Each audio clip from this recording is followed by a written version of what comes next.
All right, welcome everyone to another version of the TennisWorthy Podcast, brought to you by our friends at the International Tennis Hall of Fame. I am your host, Patrick McEnroe, also known as the president at the moment of the Tennis Hall of Fame, of which I am extremely honored to be. I'm here in our museum, which is undergoing some renovations. It's going to be brand spanking new in May of 2025, and we're looking forward to that reopening. A man who resides here in the International Tennis Hall of Fame is my good buddy.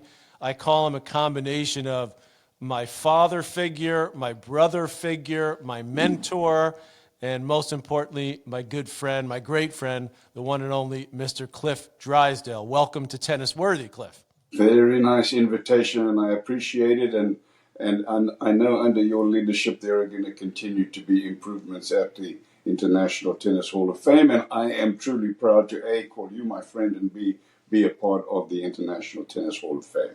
2013, I believe, was a year that you were inducted into the Hall of Fame as a contributor. Of course, you were known as a tremendous player in your day. Back up, you got as high as number 4 in the world, U.S. Open finalist, beat the Rocket, Rod Laver, in the first ever Open, U.S. Open. Correct, Cliff? Yes, you did your homework, yes.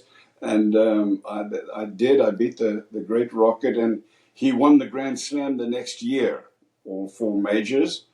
And I feel like I won that tournament for Arthur Ashe because I had a very spotty record against Arthur. I was befuddled by his game, and he took me down in the next round relatively easily. By the way, this is the great Arthur Ashe right behind me here, statue of Arthur. Of course, it's Black History Month, so I've done another podcast commemorating his 75 Wimbledon epic win in the final over Jimmy Connors. As you said, he won his first major in New York that first year. It was open at the U.S. Open over Tom Ocker in the championship match. But it was a few years before he was finally able to win Wimbledon. So before we get into the history of the ATP, which I want to get into with you, just some thoughts from you, Cliff, on Arthur as the player before we get into the other side of Arthur, which of course is maybe magnified even more so what he did off the court. He was a very annoying player for me to play against because he basically had one speed, and that was full speed ahead. So he controlled the points, he controlled the match. You never, I was never anyway, because I didn't have the power game. And so I was sort of at his mercy. I was able to take him down a couple of times, but for the most part, Patrick, I found his game to be very difficult to play against because he was, as the Australians would say, Sydney of the bush. He had a great power game. Look, it's not like he didn't have finesse. He had some, but for the most part, he knew that what was going to win matches for him was his power. He was. I know that you like this when I say he was a flat ball hitter. He did not have a lot of spin on his shots. He went for it, and I had a terrible time. It's not about me, but I'm just pointing out to you that for those who played against Arthur, for the most part, we were his opponents on our heels. You know, the other podcast I've done recently for the Hall of Fame, Cliff, was about that win that Arthur had in the Wimbledon final with your buddy Charlie Passerelle, who I know you guys are still close. You guys were part of that formation of the ATP, which we're going to get into, and the great historian Richard Evans. But it's interesting because I actually went back and watched that Wimbledon final when Arthur beat Connors, and both the guys talked about it, how he completely changed his style for that match against Connors. He slow-balled him. When Jimbo came to the net, he played the little short ball. He lobbed consistently, especially in those first couple of sets. So he sort of went off of his normal game because that type of game actually played into the hands of a young Jimmy Connors who fed off the pace. Correct. He had never beaten him before, and so it was a huge shock that he was able to win those first 2 sets as easily as he did. And the answer is yes, he definitely played a different game, and it worked very well. I've been on the losing side of those kinds of changes of tactics and Jimmy Connors was on the losing side of that effort by Arthur, except that the occasion was of such huge significance for a lot of reasons. Yeah, no question about that. Cliff Drysdale joining me here on TennisWorthy, my longtime partner at ESPN. In fact, Cliff's been on ESPN since ESPN started covering tennis in 1979. So I've been with ESPN now for almost 30 years. And as I said, Cliff, you were my mentor in many ways when I got started. And you are known throughout the world as the voice of tennis, especially on ESPN. How does that sound to you? Patrick, it sounds good. It's been a labor of love, and I've said a lot of words on ESPN, a lot of them with you, a lot of them with a great variety of different people that have become my friends. You especially, but I mean guys like Dickie Enberg, God rest his soul. He was a wonderful human being that brings a smile to your face and to mine. It started out, with some of the great voices. Pat Summerall was the very first announcer that I did anything with, and he was an iconic voice as well. And it's been a terrific ride that it has lasted, as you pointed out, since 1979. That makes it about 45 years, if my arithmetic is correct. And when they told me originally, are you going to get in the television business? I said, yeah, I can't wait. They said, well, it's not going to last long, It doesn't happen because that's just a very fickle business. Turned out not to be so. Yeah, well, that's because you're the man. We call you the Lord. Lord Drysdale is what we call him at ESPN. He's our father figure, and we love you, and we love what you've done for ESPN. I want to talk about what you did for tennis, okay, specifically the ATP and the ATP Tour, which didn't exist before guys like you came along, you and Charlie Passerelle and others. So take us back. I heard an interview you did where you talked about you were in the bowels of Forest Hill Stadium, having meetings with other players, and educate us and the listeners about how it all started, because now we see, these massive tournaments all over the world, and I know you always looked with pride on those tournaments, outside the majors, of course, but the other events as well. So take us back to how that all started for Cliff Drysdale. Well, let me try to put it in context because it's a really complicated story, Patrick, as you know. The early days of professional tennis, I suppose, went all the way back to Bill Tinden, Suzanne Long, Pancho Gonzalez, players of that ilk, when the majority of tennis, almost all of it, was played on an amateur basis, so that the only money that anybody ever got who played in those eras, and I was in both eras, was what you could get under the table for your supposedly expenses. But nobody who was in the amateur game made a lot of money. And so there were certain players who were picked off from the amateur ranks. For example, in 1962, Lever wins the Grand Slam, right? And then when that is over, the little professional tour that had Gonzalez and Hode as part of that group that I used to follow when I was a kid. I was fascinated by the 100-match series that they played against each other. But then they signed Lever, then they signed Rosewall, and it became difficult to rationalize how you could keep the amateur game afloat. But the International Tennis Federation and the Grand Slams were able to keep everything afloat for more years than I imagined, actually, because it wasn't then until 1968 when Lamar Hunt signed 8 players, euphemistically called the Handsome Eight, in an effort of which you were one. Yeah. Of which I was one. Yes. And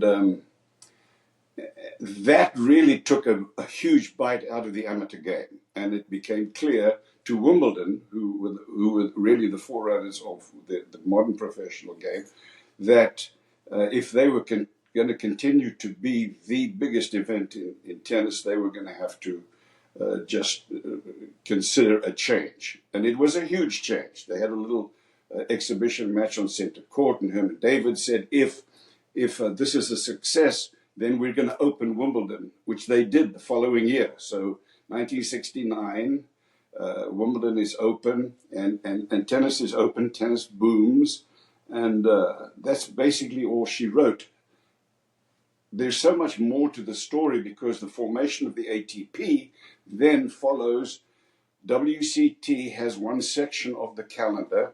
The International Tennis Federation and Jack Kramer and the men's pro tour have another portion of the year, and the players are sort of sitting out there in the middle saying, "What about us?"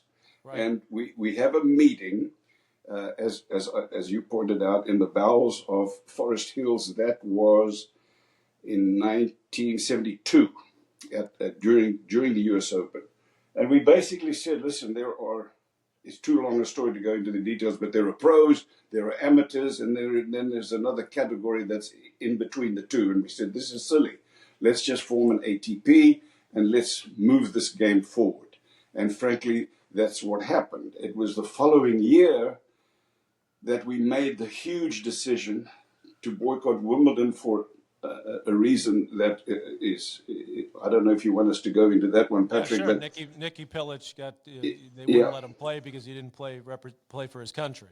So the International Tennis Federation made this power play against the players, as I saw it anyway, and they trying to maintain control. And when we sat down at Wimbledon and had a big player meeting there the following year, that was another huge decision. The first one was to form the ATP. The second one was to make this big decision to walk out on Wimbledon, which we did that year. And God bless Stan Smith, who had won it the previous year, was part of 81 players who said, "We're toast, we're not going to play Wimbledon this year." Changed the whole category, the whole nature of the game, because the world and the amateur associations, ITF, realized, and including the majors, by the way, that the players were here to stay. They wanted to say in the future of the game, and they got it. What was it like to be the president of the ATP when it first started and still be a highly competitive ranked player? Like, how did you balance those two entities? You know, the players, I suppose, these days spend a lot more time working out and honing their games and stuff than we did in my era, Patrick. But I never found it an onerous thing at all. Plus, I was sort of trudging toward the end of my career, so I never felt like I was making a huge sacrifice on court for the fact of trying to inspire the ATP to keep moving forward. By the way, Arthur Ashe you mentioned him earlier. He was the guy that took over from me after 2 years as president. And those were really critical years when the players needed a leader like Arthur to look up to and to say, "Okay, we're headed in the right direction." The tour for a while was run by what was called the Men's International Professional Tennis Council. It was 3 tournament directors, it was 3 ITF people, and it was 3 ATP guys. And then eventually that big press conference in New York during the US Open, and the ATP announces, "We're out of here, we're going to form our own ATP, or our own kind of PGA equivalent of tennis." And that changed things again. Well, looking back on that, do you think that was a good move? Yes, I do. I think it was a natural move, a normal move, and I think that we started stumbling through those years of the MIPTC, where we had all these different groups that had an interest in the promotion of tennis, and it was probably not the most professional way to go, and the players were always complaining that the ITF had too much of a say, and the ITF were thinking that the players did, and then the tournament directors were sort of in the middle of it, trying to provide some balance. But it was a big elephant to run the game with, and I think it was a good thing that the ATP took the reins of the professional tour, which they did. And when you see the way that the tour has grown right? The big events, the Master Series events, of course. Charlie Pasarell was part of, he and Ray Moore, another South African, of course, with the impetus behind that great event in the desert, and others in Europe, especially, and around the globe. Did you ever envision seeing those types of events outside the majors just seem to get bigger and bigger every year, but also those Masters events and what that's done for the tour? Do you think that's been overall a net positive for the sport? Tremendous positive, and I give Charlie Pasarell, whom you already talked to, great credit for it, because he had this vision of fewer tournaments and bigger tournaments. And it has come full circle now, because you've got all these 2-week tournaments now, like what Cincinnati will be, and like the Canadian Open will be, 2 full weeks of tennis, just like the majors, and Indian Wells, of course. So yeah, I think that things have. I'm very proud of what the ATP has become, Patrick. I don't think there's any argument with that. Tennis still has all of these balls in the air. There's the association that Novak Djokovic was very much a part of starting, that are also trying to find their way, and whether they should be more of a true players' union rather than an association that has part ownership of not only the tournaments but the television rights in a lot of cases. But those are not the growing pains that we had in the years during the formation of the ATP. These latest things, to me, are more just like slight manipulations to make things better. When Arthur Ashe took over as the president, and you had served for a couple of years, were you involved with him personally quite a bit in that process of handing over the reins to Arthur? I always loved Arthur, Patrick. We had some differences in our politics. I felt that in certain ways that the group of guys that he was a part of had some conflicts. So we had sort of a enjoyable relationship, but we were not what I would consider to be great friends. That said, when we started to do television together, ABC some, for the most part, a few years later, we became very fast friends. We were golfers. He used to take me down on the golf course as easily as he did on the tennis court. And I learned to love him as a human being. And as I look back on him now and read some of the things that he wrote and considered the great contribution that he made socially and in so many other dramatic ways, I'm proud. I'm really proud to say that Arthur and I were great friends. It was interesting talking to Charlie Pasarell specifically about his friendship with Arthur. Of course, they were very tight. They went to UCLA together.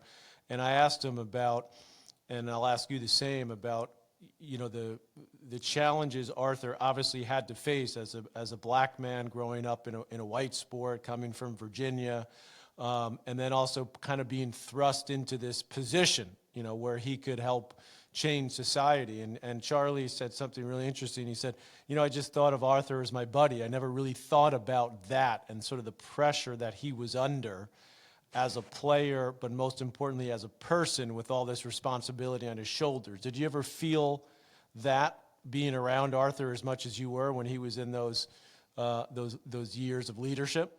It's a very interesting comment because Patrick, he's sort of an iconic figure. You look back on Arthur now and you read about him and his history, and you say this was somebody really special. But what Charlie was saying was he was one of the guys. I mean, we went out and we had fun together. We would drink beers together and play golf and do things and it was hard to look at him and think to yourself, this man is making history, which he was, but it was hard because we were just doing the normal things that we did.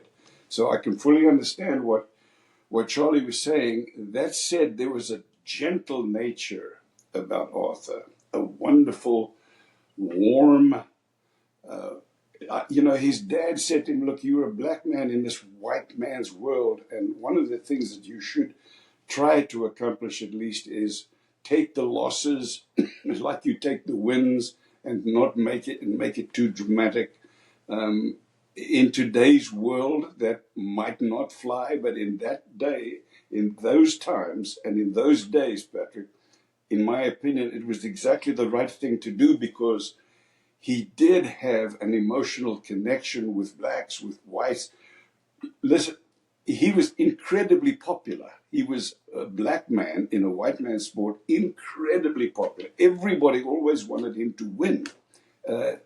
None more so than that final at Wimbledon that you talked about. I mean, everybody wanted him to win for a variety of reasons, but mostly just because he was this black athlete that was going to become iconic. The Hall of Famer Cliff Drysdale joining me here on the TennisWorthy Podcast. And when you look at the landscape today now, Cliff, of professional tennis, and you hear about, in the last couple of years, we've heard about, well, the Saudis are going to come in and they're going to do something similar to what they did with LIV and with golf, and there's much more money out there potentially for the players. And to your earlier point about a player union, is that where a player union could be helpful in that process, or how do you gauge where the player input and how much influence they should have moving forward with the way the calendar looks and where tennis is played on a global scale? Yeah, that's a really good question and a tough one, Patrick, because there are really two answers to that.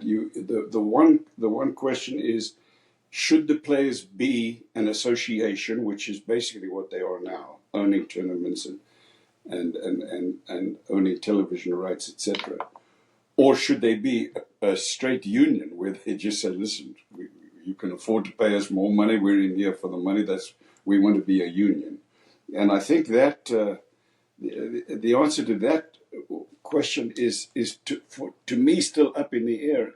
I'm not sure that you can have a combination of those two things that can work, but it seems to have worked pretty well so far through all of these years of the ATP. So I would not be in favor of another major overhaul of the way the tennis is now, because I think the tennis is on a pretty good path. That we would not have a little tweaking to where the players might have more of a say and get aggravated about some of the things that the players believe, and I agree with, where they are not getting quite as much of the pie as they should be getting. I'd like to see that happen too, but I'd like to see it happen gently. Let's tap dance around a few sort of more modern topics, Cliff, as we touched on the history of the ATP and where that has gone. And I'd be interested just to hear, we missed you down in Australia at the Australian Open. Of course, you'll be back with the ESPN team at Wimbledon and the US Open. What was your take on what you saw from Australia, on Sinner, on the great Novak Djokovic? Does he have one more left in him? And of course, I want to hear your thoughts on the great win for Madison Keys as well. Djokovic has got another has got another one in him. Yes, I'm prepared to put a dinner at Le Bouchon with you on that subject. If you disagree, if you don't, then that should just lie on the table. There's no as for Sinner.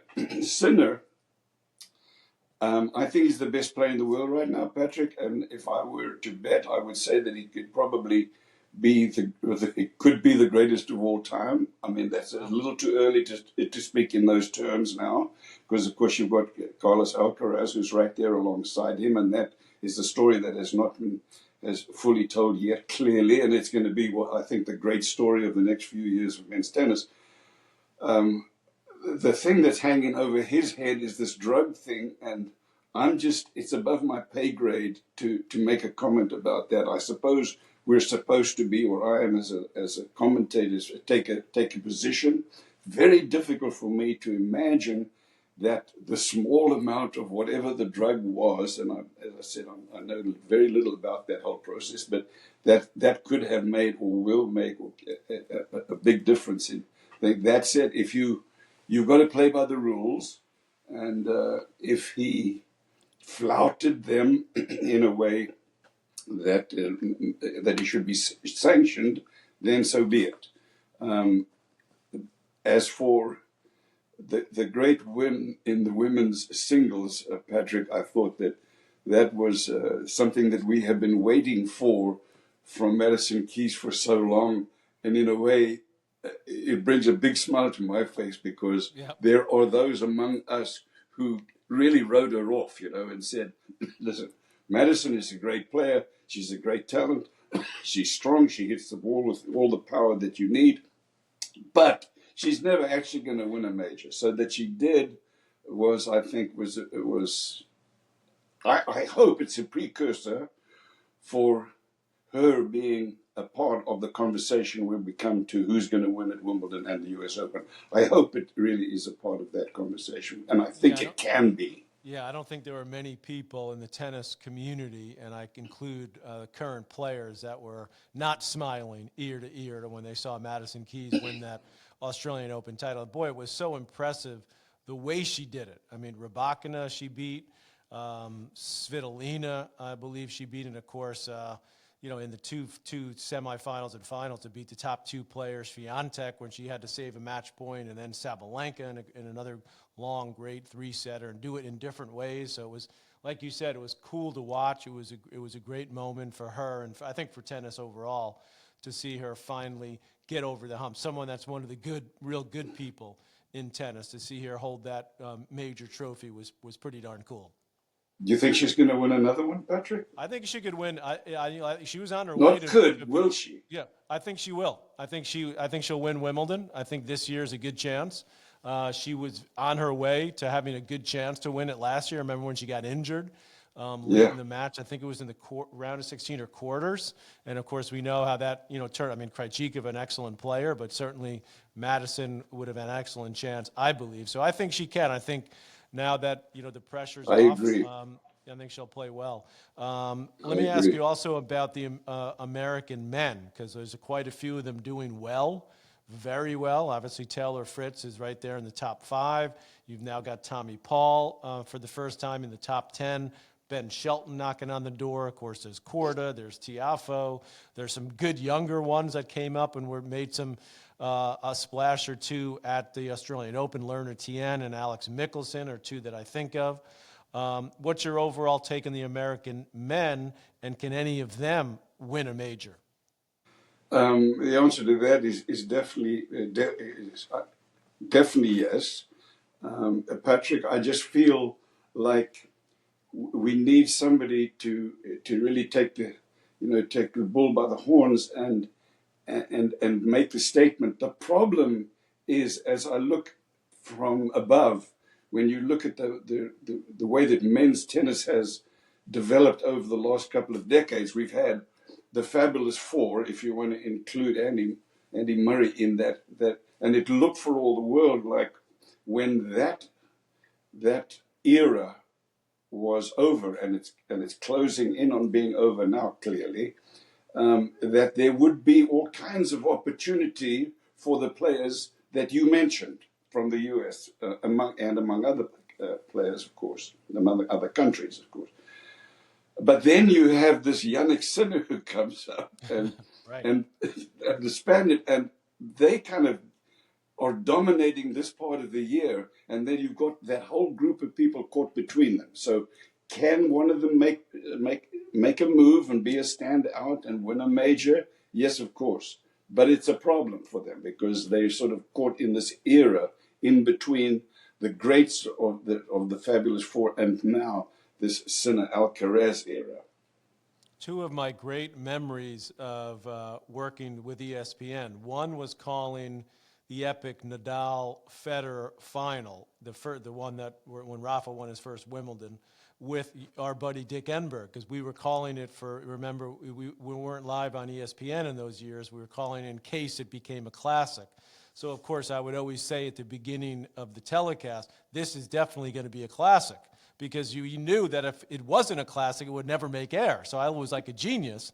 But I sat there with Dick Enberg up in the roof of center court, when that happened. It was one of my great moments in broadcasting. One of my other great moments was calling with you the first time that Roger Federer won Wimbledon in 2003, I believe it was, against Mark Philippoussis, the big serving Aussie.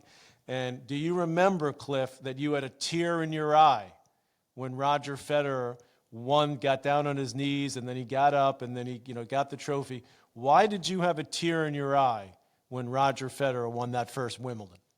Because it was an iconic moment. It was one of those things that, you knew this was the beginning of something big and special. And to be a part of it, be alongside you for that moment was nice, Patrick. Look, that Ashe Connors in 75 was one of those moments when you you knew this was going to be the start of something big. And of course it was, and so was that moment. And if I impressed you that much with a tear or two, I'm going to try here in the next couple of tournaments that we work together to see if I can drum up another tear or two. Okay.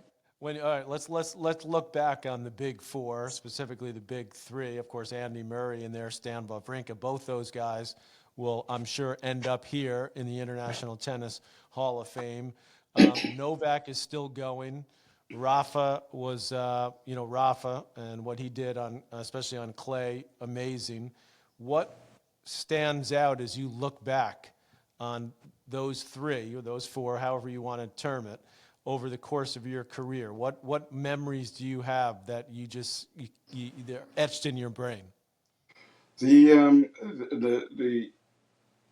artistic ballet-like movement of Roger Federer, his incredible ability to figure out where the next ball was going to be according to who he was going to play against. So his incomparable anticipationary skills, if that's a word. For Rafa, it was his guts and determination and his will to play every point, which Roger didn't do. Played every point like it was the final of Wimbledon point, match point.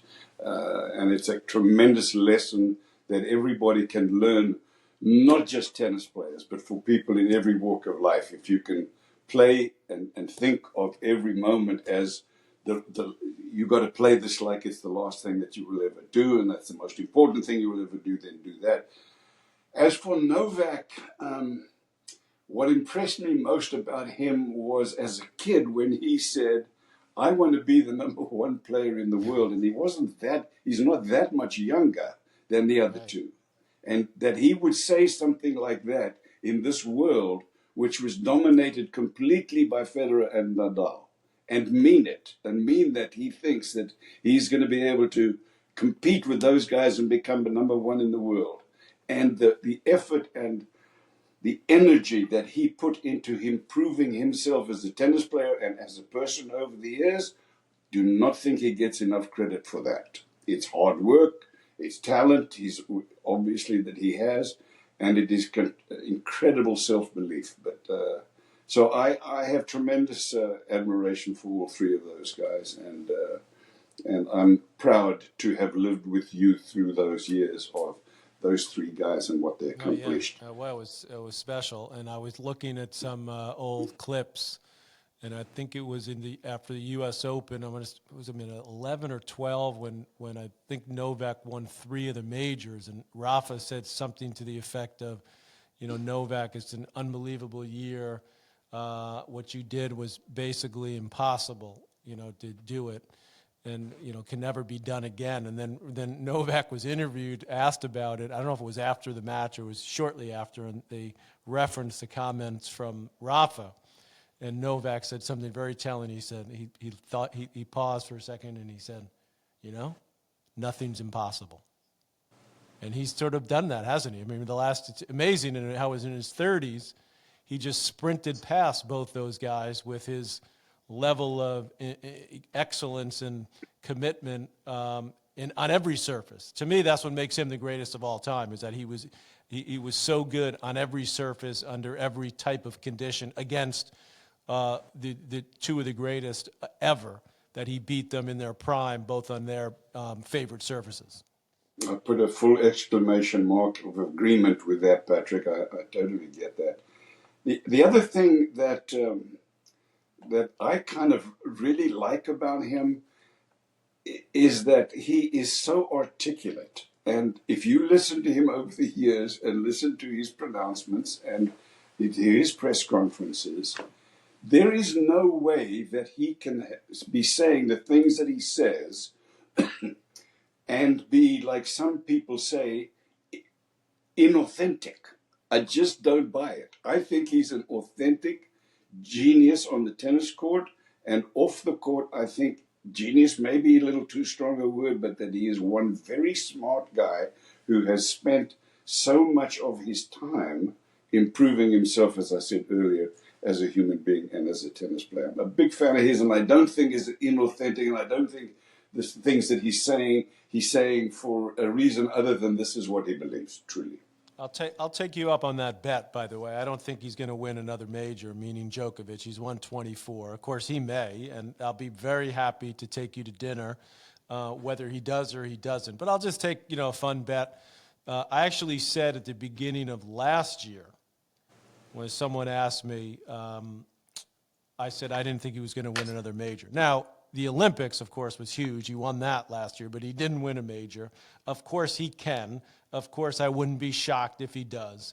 But when I look at those other two guys, and I look at even a couple other guys sort of floating around, but specifically those two, it's hard for me to imagine him beating one of those two guys in best of five when it comes down to it. But as you said, and he just said recently, his injury from Australia has healed pretty quickly. He's planning on coming back shortly and playing in the Middle East before, I believe, coming over to the U.S. to play in Indian Wells and Miami. So we'll look forward to that for the rest of the season. What else, Cliff Drysdale, are you looking forward to in 2025 in professional tennis?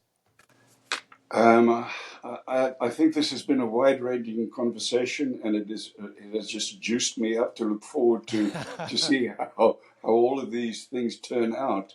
The fact that I wish there was a way that you could apologize profusely when Novak does host another trophy. I don't know exactly how. I'll do it. Yeah. I don't know how.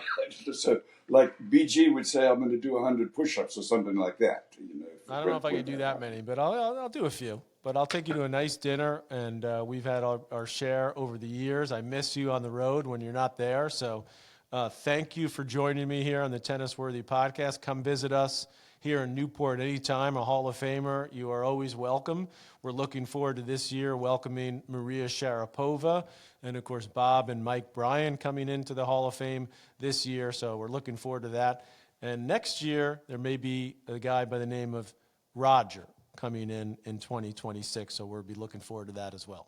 Congratulations to those people, Patrick, and thanks to you for the hard work that you put in at the Hall of Fame. It could not be led by anybody more exciting, interesting, and effective than you. Well said. Thank you very much, Mr. Cliff Drysdale here on the TennisWorthy Podcast.